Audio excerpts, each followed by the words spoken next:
મારી ઉંમર 32 વર્ષ છે, પણ લોકો મને એવી રીતે જુએ છે જાણે કોઈ 24 વર્ષની કુંવારી છોકરી હોય. મારા લગ્નને 8 વર્ષ થયા હતા, પરંતુ મેં મારા પતિને 5 વર્ષ પહેલાં એક માર્ગ અકસ્માતમાં ગુમાવી દીધા. છેલ્લા 5 વર્ષથી મને કોઈએ સ્પર્શ સુદ્ધા નથી કર્યો. ગામના દરેક લોકો, શું ઘરડા કે શું જુવાન, બધા મારા પર ફિદા રહે છે. સાચું કહું તો મને અંદરથી ખૂબ સારું લાગે છે, કારણ કે હું પણ એક સ્ત્રી છું અને મારે પણ અરમાન હોય છે. અને હા, જો તમે પણ મારી સાથે વાત કરવા માંગતા હો તો મેં મારો નંબર આ વિડીયોમાં જણાવ્યો છે, તો આખી વાર્તા સાંભળજો, કારણ કે મારો નંબર આ વાર્તાની વચ્ચે જ છે. મિત્રો, આજે હું તમને મારી અને મારા દિયરની એક વાર્તા સંભળાવવા જઈ રહી છું. વાર્તા ખૂબ જ રસપ્રદ છે, જેમાં તમને ઘણું જાણવા મળશે. તો વાર્તા પૂરી સાંભળજો કે મારા અને મારા દિયર વચ્ચે આખરે શું શું થયું. ચાલો મિત્રો, શરૂ કરીએ. હેલો મિત્રો, સૌથી પહેલાં હું તમને વિનંતી કરવા માંગુ છું કે વિડીયો જોયા પછી સબસ્ક્રાઇબ જરૂર કરજો. હું આ વિડીયો બનાવવામાં ઘણી મહેનત કરું છું અને તેનાથી જ મારું ગુજરાન ચલાવું છું. જે પણ સબસ્ક્રાઇબ કરશે, હું પ્રાર્થના કરીશ કે તેનું જીવન ખૂબ જ સમૃદ્ધ અને ખુશહાલ રહે. પ્લીઝ સબસ્ક્રાઇબ કરી લેજો. સૌથી પહેલાં તો એ બધાનું દિલથી આભાર જે મારો અવાજ સાંભળવા માટે રોકાયા છે. હું છું તમારી માનસી. ઘરમાં બસ હું, મારા સાસુ-સસરા અને મારો દિયર આકાશ. આકાશ મારા કરતાં 6 વર્ષ નાનો છે, એટલે કે 26 વર્ષનો. ભણવાનું પૂરું કરીને શહેરમાંથી પાછો અમરેલી પાસેના અમારા ગામમાં આવ્યો છે. હવે ખેતીવાડી સંભાળે છે અને થોડું ઘણું કોન્ટ્રાક્ટનું કામ પણ કરે છે. હું મારા દેખાવ વિશે થોડું જણાવું. લોકો કહે છે કે વિધવા હોવા છતાં હું હજુ પણ ખૂબ સુંદર લાગું છું. રંગ ઘઉંવર્ણો છે જે ઉનાળામાં વધુ નિખરી આવે છે.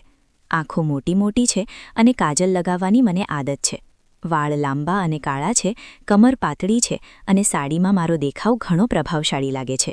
ઘરમાં હું સાડી જ પહેરું છું, કારણ કે સાસુ કહે છે, વહુ વિધવા હોવા છતાં ઘરની મર્યાદા જાળવી રાખજે. હવે વાત કરીએ આકાશની. શરૂઆતમાં તો તે એક સામાન્ય છોકરો લાગતો હતો. મારી સામે આંખો નમાવીને વાત કરતો, જી ભાભી, હા ભાભી. પણ ધીરે ધીરે કંઈક બદલાવ આવવા લાગ્યો. એવું નહીં કે તે કંઈ ખોટું કરતો, પણ તેની નજર મારા ચહેરા પર લાંબો સમય ટકતી નહીં, નીચે સરકી જતી. ક્યારેક મારી કમર પર તો ક્યારેક મારા ખભા પર. અને જ્યારે હું તેને જોતી ત્યારે તે તરત નજર હટાવી લેતો અને તેનો ચહેરો લાલ થઈ જતો. હું સમજી ગઈ હતી કે તેના મનમાં કંઈક ચાલી રહ્યું છે. અને સાચું કહું તો મારા મનમાં પણ હલચલ થવા લાગી હતી. 5 વર્ષ થઈ ગયા હતા કોઈ પુરુષના સ્પર્શ વગર. હું પણ વિચારતી કે હાય, આ એકલતા. રાત્રે એકલા સૂતી વખતે ક્યારેક શરીર તડપી ઉઠતું, પણ હું મારી જાતને રોકતી, કારણ કે આ ઘર છે, આ સંબંધ છે અને આ સમાજ છે. એક સાંજની વાત છે. હું આંગણામાં કપડાં સૂકવી રહી હતી. પવનને કારણે સાડીનો છેડો ખભા પરથી સરકી ગયો હતો. આકાશ ખેતરેથી પાછો આવ્યો હતો, પરસીવે રેબઝેબ. તે સીધો મારી પાસે આવ્યો અને બોલ્યો, ભાભી, આજે બહુ ગરમી હતી, પાણી પીવાની ઈચ્છા છે. મેં ફરીને તેને જોયો. તેની આંખો મારા ચહેરા પર હતી, પણ પછી ધીરે ધીરે નીચે ગઈ, જ્યાં છેડો સરકી ગયો હતો. મેં જાણી જોઈને છેડો તરત સરખો ન કર્યો, બસ હળવું સ્મિત આપીને કર્યો, અંદર ફ્રિજમાં રાખ્યું છે, જઈને લઈ લે. તે અંદર ગયો, પણ પાછા આવતી વખતે ફરી રોકાઈ ગયો. મારા બરાબર પાછળ આવીને ઊભો રહ્યો. હું કપડાં લટકાવી રહી હતી અને મારા હાથ ઊંચા હતા. ભાભી, તમારો છેડો, તેણે ધીમેથી કહ્યું. મેં પાછળ ફરીને જોયું. અરે હા, આભાર. અને મેં ધીરે ધીરે છેડો સરખો કર્યો. તેની આંખો મારા હાથોને જોઈ રહી હતી. એ સાંજ પછી તેની હિંમત થોડી વધી ગઈ. તે મારી પાસે વધુ આવવા લાગ્યો. ક્યારેક કહેતો, ભાભી, આજે રોટલી બહુ નરમ બની છે, જાણે બહુ પ્રેમથી બનાવી હોય. હું હસીને કહેતી, સારું, તો રોજ પ્રેમથી બનાવી દઈશ. તે શરમાઈ જતો. એક દિવસ બપોરે હું ધાબા પર જૂનો સામાન સાફ કરી રહી હતી. ગરમી બહુ હતી એટલે મેં સાડીનો છેડો કમરમાં ખોસી દીધો હતો. આકાશે નીચેથી અવાજ આપ્યો, ભાભી, ઉપર શું કરો છો? મેં નીચે ઝૂકીને જોયું. સામાન સાફ કરું છું. તે બોલ્યો, હું પણ આવું મદદ કરવા. મેં હસીને હા પાડી. તે ઉપર આવ્યો. અમે બંને સાથે સામાન ઉઠાવવા લાગ્યા. ઘણીવાર તેના હાથ મારા હાથ સાથે અથડાયા. ક્યારેક તેના ખભા મારી કમરને અડી ગયા. હું ચૂપ રહી. એક ભારે લોખંડની પેટી હતી. અમે બંને સાથે મળીને ઉઠાવવાની કોશિશ કરી. હું આગળ હતી અને તે પાછળ. ઉઠાવતી વખતે તેનું આખું શરીર મારી પાછળ અડી ગયું. એક પળ માટે અમે બંને રોકાઈ ગયા. મેં ધીરેથી કહ્યું, આકાશ, સંભાળીને. તે ગભરાઈ ગયો. સોરી ભાભી, પેટી ભારે હતી. મેં કંઈ ના કહ્યું, બસ સ્મિત આપ્યું. પણ એ દિવસ પછી એ સ્પર્શ મારા મગજમાં વારંવાર આવવા લાગ્યો. ધીરે ધીરે વાતો ઘરગથ્થુ થવા લાગી. તે રસોડામાં આવીને મારી સાથે વાતો કરતો, ક્યારેક મદદ કરતો. એક સાંજે મેં તેને પૂછ્યું, આકાશ, તું લગ્ન ક્યારે કરીશ? હવે મોટો થઈ ગયો છે. તે મારી સામે જોઈને બોલ્યો, ભાભી, અત્યારે કોઈમાં મન નથી લાગતું. મેં પૂછ્યું, કેમ? કોઈ પસંદ નથી આવી? તે મારી આંખોમાં જોઈને બોલ્યો, પસંદ તો બહુ પહેલાં થઈ ગઈ હતી, પણ તે હવે કોઈ બીજાની થઈ ચૂકી છે. મારું દિલ જોરથી ધબક્યું. હું સમજી ગઈ કે તે કોની વાત કરે છે, પણ મેં કંઈ કહ્યું નહીં. થોડા મહિનાઓ એમ જ વીત્યા. એક દિવસ સાસુ સસરા કોઈ સંબંધીને ત્યાં 2 દિવસ માટે ગયા હતા. ઘરમાં બસ હું અને આકાશ. રાત્રે 10 વાગે અમે જમવા બેઠા. તે મારી સામે બેઠો હતો.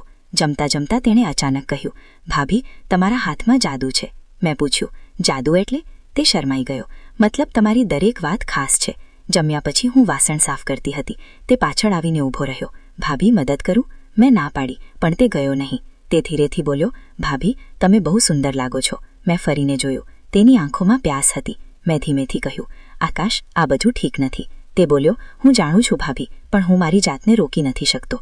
હું ચૂપ રહી. પછી બોલી, જો હું એમ કહું કે મને પણ એવું કંઈક અનુભવાય છે તો? તેની આંખો ચમકી ઉઠી. મેં માથું હલાવ્યું, પણ કહ્યું, પણ આપણે એવું કંઈ જ નહીં કરીએ જે ખોટું હોય, સમજો? તે થોડો નિરાશ થયો, પણ બોલ્યો, જી ભાભી, જેવી તમારી ઈચ્છા. તે રાત્રે અમે બસ આંગણામાં ચાંદની જોતા બેસી રહ્યા. હાથ ન મળ્યા, બસ મૌન વાતો થઈ. થોડા સમય પછી મેં નિર્ણય લીધો અને તેને બોલાવ્યો.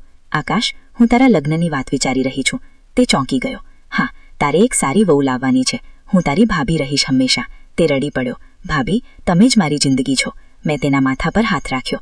હું પણ તારા વગર અધૂરી છું, પણ આ સંબંધ પવિત્ર રહેશે. પછી મેં તેના લગ્ન નેહા નામની છોકરી સાથે નક્કી કર્યા.